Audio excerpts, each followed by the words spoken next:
Simplesmente Maria, orgulhosamente mulher, convidou para conversar neste programa a Rita Lang e a Rita Medeiros do Paternidade Responsável. Tudo bem, meninas? Tudo bem, Valdeir. Então, eu convidei-as porque eu vi o resultado do trabalho de vocês durante o ano, né, do ano passado. E achei extremamente positivo. E gostaria de comentar um pouco esses números, né, que me fez tão bem ver, e eu gostaria de compartilhar isso com os nossos telespectadores. Quem começa? Podemos começar, sim, né, Valdeir? O Instituto tem duas vertentes que ele trabalha. Sim. Esse trabalho que é realizado junto às declaratórias, junto com a Vara da Família, que são aquelas meninas, mães, mulheres, né, Marias, que acabam passando 9 meses e depois de 9 meses ganham e o pai não quer reconhecer a criança. Então essas mulheres são convidadas a ir ao Instituto, onde elas são atendidas por uma equipe multidisciplinar, assistente social, a psicóloga, a atendente, para saber os motivos que levaram essas mulheres a não reconhecer a paternidade. Aí ali você escuta a história. Porque eu não quero, porque eu não sei, ou porque eu tenho medo. Inclusive, muitas porque a violência acontece, né? Então, o próprio medo deixa... é um caso sério, né? Deixa a mulher, nós falamos tanto que somos o índice de violência, mas nós temos muito na nossa região, a mulher ainda se sente acuada dela falar quem é o pai, quando ela tem um poder econômico inferior a esse homem que engravidou. Ou não tem. Né? E ela, ou não tem. Muitas vezes acontece daquela que trabalha na casa e engravida do patrão, ou aquela que é a filha da empregada que engravida. Então tem histórias que acham que é ficção e acontece no nosso dia real. Né? E muitos pais, eles querem pagar a pensão, mas eles não querem registrar o filho, porque são casados. Então nós temos muitos casos de meninos casados, né? Então deixa eu te fazer umas perguntas, Rita, só para nós entendermos um pouco como é que funciona. Como é que vocês chegam nessas mulheres? Existe toda uma portaria baseada junto ao Tribunal de Justiça, Vara da Família, Paternidade. Sim. Que as mulheres legal... ao chegarem no cartório para registrar essas crianças ou na maternidade, quando ela ganha, ela tem o direito de dizer, você quer registrar, cadê o pai? Você só pode registrar no nome do pai se você for casada ou se você tiver uma união estável e se o pai estiver junto. Pode também ser solteira, mas o pai tem que estar junto. Certo. Caso você o pai não esteja junto, só se você levar a certidão de casamento, tá? A certidão de casamento para registrar. Então, elas acabam registrando só no nome delas, porque a maioria não é casada. 90%, 99% são pessoas que não têm uma união estável. São relacionamentos de um fruto momentâneo. Esse é o problema. Então, quem traz para vocês é o cartório ou a maternidade? A Vara da Família, que encaminha para a paternidade. E o cartório, a maternidade, os CRAS, as escolas. Eu sou da educação, por exemplo, a gente faz levantamento todo ano na Secretaria de Educação, as crianças que são matriculadas sem o nome do pai. Então essas mães também são convidadas, onde eu faço trabalho para saber o porquê que a criança já está com 9, 10 anos e ainda não tem o nome do pai. Então ali a gente vai escutar as histórias e está encaminhando, né? Chamando esse suposto pai. Tem pai que não sabe que é pai, que nós também ocultamos. Nós, como mulheres, muitas vezes queremos criar nossos filhos sozinhas e não chamamos e não Mas isso é minoria. Não, tem um índice até de 30% de mulheres que fazem a própria alienação parental. Inclusive, eu digo que eu vou fazer um livro, né? A mulher do meu pai não é a minha mãe. E eu, né, como o marido da minha mãe não é o meu pai. Então, isso acontece muito, das crianças serem criadas numa mentira. Então, nossa preocupação... O Instituto tem a preocupação maior é com a criança. Como eu estou levando a verdade para essa criança da paternidade? Porque eu, adulto, eu encontro outro parceiro, outra parceira. Os casamentos se desmancham, as relações se acabam. Exato. Mas quem está sofrendo essa geração é as crianças. Eles apenas se separam, terminam o relacionamento e de quem eu vou? Para onde eu vou? Eu tenho que ter uma determinação judicial, o dia que eu vou buscar, a hora que eu vou levar e a hora que eu entrego, como se fosse uma mercadoria. Então o Instituto trabalha esse lado da mediação, de uma justiça restaurativa, de conversar com as famílias, com as pessoas envolvidas nesse processo. E aliás, o Paternidade Responsável deu muito certo, né? Que hoje ele está em todo o Brasil. Sim, ele é modelo a nível de Brasil, né? Inclusive, antes de vir para cá, nós estávamos numa reunião conversando, outros municípios pedem muito para o trabalho ser realizado, vem para cá para copiar, ver o modelo, aplicar, e o trabalho maior também é dentro da própria educação, que a gente trabalha com a prevenção. Certo. Porque depois... Quando tu falas que estás na educação, não é que tu te deixasse de ser advogada e fosse ficar... Não.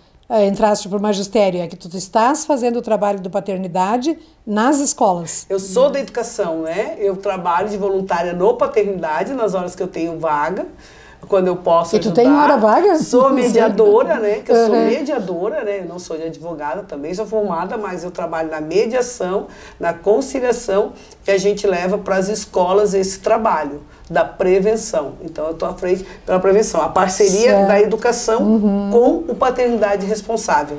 Que eu acho que é por aí, né? Sim. Eu acho que esse resultado se deve muito a esse teu trabalho, não? Ele nasceu na educação. Né? O paternidade responsável nasceu dentro da educação e dentro do judiciário. Vai fazer 18 anos agora, né? 18. Não. É uma parceria, né? Educação e judiciário. Ele vai fazer legalmente 14 anos. 14 anos. Que ele está. E nasceu já com essa parceria, né? Sim, Educação nasceu com o Silvio e Orsato, com essa parceria, né, que é o juiz idealizador, junto à Secretaria de Educação do município de Lages, porque foi comprovado do levantamento que foi feito nas escolas, que nós tínhamos um índice de quase 10% de alunos que não tinham o nome do pai na matrícula. Então foi aí que começou. A Rosane, na época, também era, e hoje também é do Instituto, vice-presidente, né, da educação. Então o grupo da educação, o grupo do judiciário, o pessoal sentou através do Silvio Orsato e começou a esse trabalho da gente ver. E depois começou junto com a declaratória, que também foi chamada para resolver o problema já quando nasce. Legal. Mas vamos ver com a Ritinha, que é a Rita e a Ritinha, né? A Ritinha, como é que foram os números esse ano? Te deixou contente? Vocês alcançaram esse objetivo mesmo, que estão satisfeitas com ele?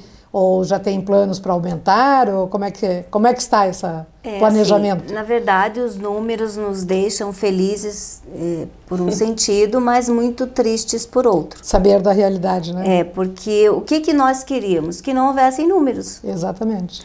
Porque se a gente não tiver número, a gente viu que o nosso trabalho foi totalmente realizado da forma que ele foi planejado. Porque, como a Rita mencionou, a gente tem uma linha agora da prevenção. Então, a gente tem que trabalhar a prevenção.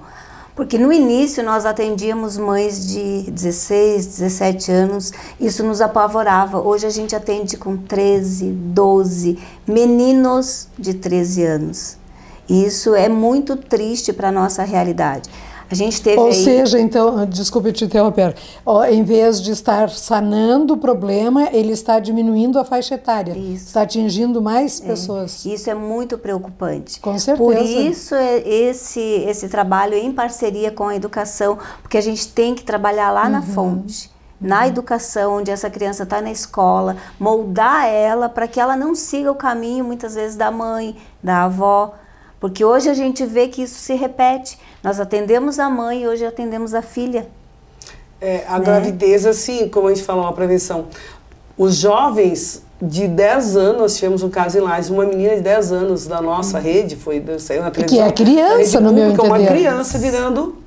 E foi de uma violência, né, do padrasto. Sim. Então, por que a gente fala essa prevenção está nas escolas? Porque é lá no banco escolar que a gente tem que colocar os perigos e aonde vai. Porque hoje parece tudo... Já que a família não coloca. Muito fácil. A escola não pode assumir tudo isso. Então, nós estamos fazendo o quê? Chamando a família. Porque não adianta você trabalhar a criança e quando você olha, a mãe está lá mandando a criança ir para a rua para arrumar um namorado, uma menina de 12, 13 anos. Então, muitas vezes, as famílias acabam essa menina indo E a mãe já pra rua faz pra isso trazer. também, porque já pela A falta avó do já pai, fez. né? E chegamos numa geração de que você tem uma mãe de 13, uma avó de 28, uma bisavó de 40, uma tataravó de 54. Depois da tataravó tu não conheceu, a nossa geração não conheceu o tataravó. E exatamente. essa geração Hoje- está conhecendo o tataravó. A gente fala assim na educação, não adianta eu trabalhar, deixar meu filho o dia todo na escola e eu não fazer um trabalho junto com a educação. A educação não pode abraçar tudo. Exato. Essa família que a gente está trabalhando dentro da educação, trazendo família na escola, é muito importante. Agora, você faz reuniões, às vezes fizemos o sábado, à noite, o horário melhor conveniente para os pais. Tu espera 100 pais, vem 10. Qual é o horário? Eu prefiro ficar assistindo a novela das 8 do que você vir saber do seu filho como está na escola, aí chega no final do ano ele reprova, mas por que reprovou? Onde estava a mãe o ano inteiro que eu chamei? Voltando aos nossos números, a gente atendeu praticamente 3.000 pessoas no ano de Nossa, isso é 2017, famílias. né? Muita Famílias ali, porque cada atendimento é com os 2 até 3 pessoas, né? Tivemos aí quase 500 audiências, né? Atendimentos lá em audiência, porque o atendimento é mais minucioso, porque a gente tem que ouvir, essa mãe quer ser ouvida, né? O que não acontece aí numa audiência comum de vara de família, né? Dada o tempo, e lá não, a gente despende esse tempo com os nossos profissionais. Temos a psicóloga, assistente social, que estão lá para atender essa mãe, que geralmente chega muito fragilizada, né? Com certeza. Porque se ela passou essa gravidez sozinha, então imagina como é que ela chega até nós, né? No momento do registro, o pai se negou. Então, mas eu volto a dizer que os números são altos, mas a gente gostaria que eles fossem bem menores. Sim, esse seria o mundo ideal, né? Isso. Mas o que eu digo assim, esses números mostram também o trabalho eficiente que vocês estão fazendo. Né? Sim, que as crianças antes ficavam sem o nome do pai por não ter esse Exatamente, atendimento. agora E pelo hoje a menos região sabe-se quem é. Vai Sim. procurar e a gente procura, né? Claro, até para dar a responsabilidade, né, para que ele venha conhecer o filho, assumir o seu lado, mesmo que, como você falou no começo, não fique com a mulher. Mas filho não tem ex. Não existe esse filho. Não, nem ex-pai, nem ex-mãe. E um fato interessante esse ano é que aumentou o número de pais procurando o Instituto. Foi bem... Pais das escolas vindo procurar a gente, porque ele quer registrar, ele quer o contato e a mulher não deixa. Então, tem muitos homens que eles acabam sabendo que são pai. Aconteceu um caso de 2 meninas estudar na escola, as 2 irmãs, e por amiguinhos, e tio e tia sempre conta, né? E ela já tinha 10 anos e ela disse, mãe, professora, eu tenho um caso. E ela veio procurar isso, foi, olha, vocês apresentaram teatro, mas assim, ó, eu acho que o meu pai é o pai da minha amiguinha, só que a minha mãe não conta, mas eu já escutei elas falando. Aí a gente chamou em particular e realmente foi feito exame de DNA e comprovado que as 2 irmãs estudavam na mesma sala de aula e o pai não sabia que era pai da outra. Ele eram inclusive primas, né? Tipo assim, e não sabia, porque a mãe sempre negou. Quando ele quis registrar ou ele quis ir atrás, ela não deixou, disse que não era filha dele. Então, olha bem, ele ficou esperando 10 anos, que ela roubou da filha 10 anos de contato com o pai, numa mentira, privou esse pai do contato com a filha, às vezes pelo egoísmo. Uma segurança, qual foi o levou? É uma história. Por alguma coisa por também alguma coisa, que, então nós temos que saber essa história. E quando você escuta a história, dá o direito do ser humano de contar a sua história, aí você não julga, você acolhe. E esse é o nosso papel, não é julgar, é acolher. E as avós também, né? Muitas avós que estão criando as crianças, que às vezes os pais acabam estando presos, os 2 inclusive, e as avós vêm buscar o direito do neto. Nós somos uma geração de muitas avós novas, de 40 anos, criando seus netos como os filhos, porque o pai e a mãe muitas vezes estão envolvidos, por isso que a gente tem o trabalho, né? Paternidade e drogas não combinam. Envolvido com a droga, nós estamos perdendo muitos adolescentes para esse caminho. Então, de estar trazendo a prevenção. Então, essa criança saber o que levou ela a ficar, quem tirou o pai e a mãe dela. Não foi o juiz, não foi a polícia, não foi a educação. O pai e a mãe tiveram uma opção de vida. de repente? Por que que eles foram para lá? Que caminho que leva a droga? A gente faz essa reflexão na escola. Quais os caminhos que levam hoje a droga? A prisão e a morte? Ou o cemitério? Então a gente faz uma reflexão, nós temos um gibi com as crianças, que a gente faz essa reflexão com eles. Porque quando você vê aquele aluno que a gente vai para a escola, e eu amo a educação, a minha paixão está lá na prevenção. Que eu digo assim, por que que o João não para na carteira? Por que que a Maria não para? Por que que o Fábio? Por que que está aquele tumulto? Por que vem essa agressão? Como é que foi os 9 meses de gestação? Quem é esse professor que está esperando essa criança pedindo que esse aluno tem uma deficiência e pedindo um professor 2? Da onde que ela passou os 9 meses? Quem está criando essa criança? Por que que ele vem para a escola revoltado? Por que que ele não senta onde está o pai e a mãe? É quando você escuta a história dessa criança que ele diz assim, eu não conheço meu pai, eu não conheço a minha mãe, a minha avó, e onde é que está? Não sei, diz que está preso. Isso a gente escuta. Então, o que que nós estamos fazendo para trabalhar essa geração da prevenção? A gente fala, que mundo eu vou deixar, mas que crianças nós estamos criando?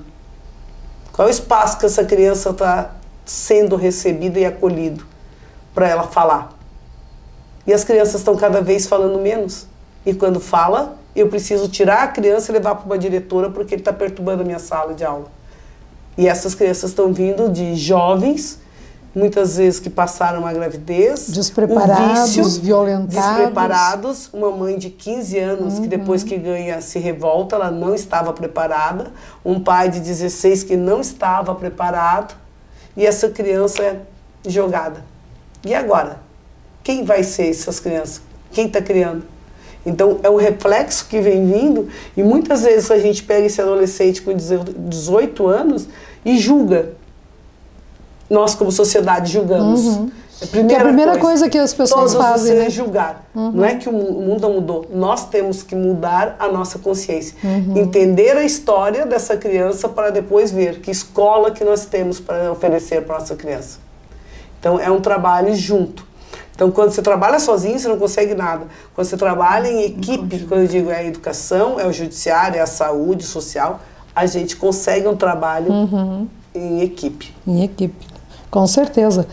A nossa luta na Escola de Pais também é essa. É tirar da novela, em primeiro lugar, né? E trazer para discutir a educação. Porque teria que começar em casa. Isso eu sempre digo. A educação é de casa. Claro, conhecimento é na escola. A escola já está preenchendo essa lacuna. E sobrecarregada. Sobrecarregada, verdade. E aí entra a paternidade responsável, quer dizer, quando os dois já estão, né, não dando conta, nem a família, nem a escola, é que vocês têm tido esse sucesso, né? E que bom que tem vocês. E a gente gostaria de fazer mais, né? Mas a gente sempre comenta isso, que não temos pernas, né? Não temos possibilidade financeira de fazer mais. A gente gostaria de que os nossos números fossem bem maiores, mas infelizmente na situação que vivemos aí, né? O que falta mais, Ritinha? Na verdade a gente precisa de recursos. Recursos financeiros. Financeiros também, porque eu tenho uma psicóloga que ela é voluntária, uma coordenadora de projetos voluntária. E das boas, né, Rita? Aí uma assistente social que tenta fazer o melhor, mas ela é sozinha, né? Tínhamos um convênio de estagiários, hoje temos só uma. Duas, né? Duas a gente passou esse ano, tínhamos 6 em convênio com a Uniplac, ficamos 2. O município nós tínhamos mais 4, não ficamos esse ano, não teve nenhuma. Então, assim, uma sede, a gente já mandou vários locais para ter uma sede, o Instituto hoje depende do aluguel, ter uma sede. E já foi feita reunião com o CDL, CACIL, com toda a comunidade lagiana, mas em Lages, tu vê que outras cidades que a gente implantou, a coisa vai. E parece que às vezes aqui a gente, eles vêm, copiam aqui o modelo, levaram já para Minas Gerais, levaram para fora aqui, vários estados. O Rio de Janeiro, o pessoal veio participar do nosso trabalho, a gente foi até lá junto com eles. E assim, ó, parece que se eu não asfaltar, não aparece. Essa eu digo. Parece que o ser humano deixa Os objetivos são outros. Os objetivos são outros, né? Então é que a gente, assim, a sociedade lagiana precisa abrir o olho para isso. Ô, Rita, mas o lixo, como é que é? O lixo orgânico zero passou por esse problema. Sim. Né? 16 cidades já aderiram, inclusive Salvador, né, que é uma capital. E agora que estão começando a falar aqui em Lages, mas como isso? Quer dizer, um projeto lagiano, igual a Paternidade, né? E depois que o Brasil inteiro conhece e reconhece tudo, é que Lages está acordando com um projeto também desse porte, né? Importante. Então, é verdade, temos que acordar para as coisas importantes. A nossa prioridade é que tem que... Né? E não é depender tudo do setor público, não é? Eu digo isso. É você, as empresas, é o comerciário, é a todo indústria. Mundo, o trabalho aquela voluntário, indústria que eu gente. vou, que o pessoal vê, meu Deus, se o meu pai de família faltou, ele tá com algum problema. Por que ele faltou? O filho vai ter um problema. Tu vai ver o alcoolismo, é aquela criança que sofre. Então, Paternidade vai para as empresas fazer palestra também. Claro. Então, a gente vai em vários setores, mas as portas, muitas vezes, não tem essa visão. Isso é uma decepção, como lagiana eu digo. Que eu digo, meu Deus, já vai para fora e chega aqui, tu fica meio estagnada. Nós temos que rever as nossas prioridades, né? Com certeza. Meninas, mais algum recadinho que vocês queiram deixar? Que infelizmente nosso tempo está acabando. Além de todo o trabalho que é realizado, a gente também tem os DNA, né, Ritinha? Gostaria que a Ritinha até colocasse aí a quantidade. O ano passado, né, a gente tem um convênio via tribunal e o laboratório de DNA aqui da UDESC, né? E a gente consegue encaminhar essas mães que não têm condições financeiras de fazer um exame, né? E a verificar realmente a paternidade. Ano passado nós tivemos aí quase 50 casos de reconhecimento, né? E isso é bem importante, talvez o número seja pequeno, mas se a gente for olhar, são quase 50 crianças que tiveram o nome do pai reconhecido, né? Então, esse é um trabalho bem importante, a gente faz toda a logística dos exames do Estado, eles vêm para Lages e o Instituto distribui ao DNA, ali ao laboratório, depois retornamos buscar e trazemos ao fórum para distribuir novamente com os resultados. Isso é bem importante porque agiliza o procedimento, né? Não só a nível paternidade responsável, mas a nível o Estado todo, né? Nós fazemos essa logística, isso é feito diariamente. Levamos os exames que tem ali, trazemos os resultados. Eu acredito que isso agiliza muito o trabalho, né, desse reconhecimento e acelera o processo, né? Porque, afinal de contas, nós não temos só um papel ali esperando. Temos uma vida, né, que necessita muitas vezes daquela pensão que vai ser gerada por meio daquele exame de DNA. Tá? É questão até de sobrevivência, né? Então eu vejo isso um trabalho de extrema importância e é realizado por nós também. Com certeza, quer dizer, tem uma vida ali dependendo desse trabalho de vocês, né? Que beleza, mas olha, meninas, parabéns para vocês. Muito obrigada. Rita, tu queres acrescentar mais alguma coisa? A gente agradece e espera que esse ano a lei do marco regulatório seja realmente aprovada, né? Os documentos, está aqui a presidente do Instituto, estão todos em ordens, que dê continuidade para que o trabalho o quê, Rita? não falte. A do lei marco regulatório? Na verdade, o marco regulatório está aí. As instituições se adequaram, a documentação está tudo em dia, tudo ok. A gente está no aguardo dos editais, né? E quem tem que fazer? Isso é a cargo do município. Do município. O município então fica um alerta aqui para o município que faça esses editais andarem. E é de extrema importância para não só a nossa instituição, mas tantas outras que estão à mercê aí desse procedimento que, infelizmente, era para ter saído ano passado, não saiu, mas a gente espera que o mais rápido possível saia nesse ano agora, né? Ok. Isso, Rita? É isso, queremos agradecer também de vocês terem chamado e o Instituto está à disposição, né? Para quem não sabe aonde fica ao lado do fórum, no 5º andar, por enquanto, né, no prédio da Justiça Federal. Por enquanto está ali. Então, as pessoas que quiserem ou informações, também tem o site do Instituto, que é só procurar. Está todas as informações que é necessário ali. Tá ok. Obrigada, então, pela Obrigada presença de também. vocês. Parabéns pelo trabalho e continuem firmes, né? Obrigada. E o que precisarem do programa aqui também estamos de braços abertos. Obrigada. E para você que esteve conosco, um grande beijo e até a próxima semana. Estamos encerrando Simplesmente Maria, Orgulhosamente Mulher.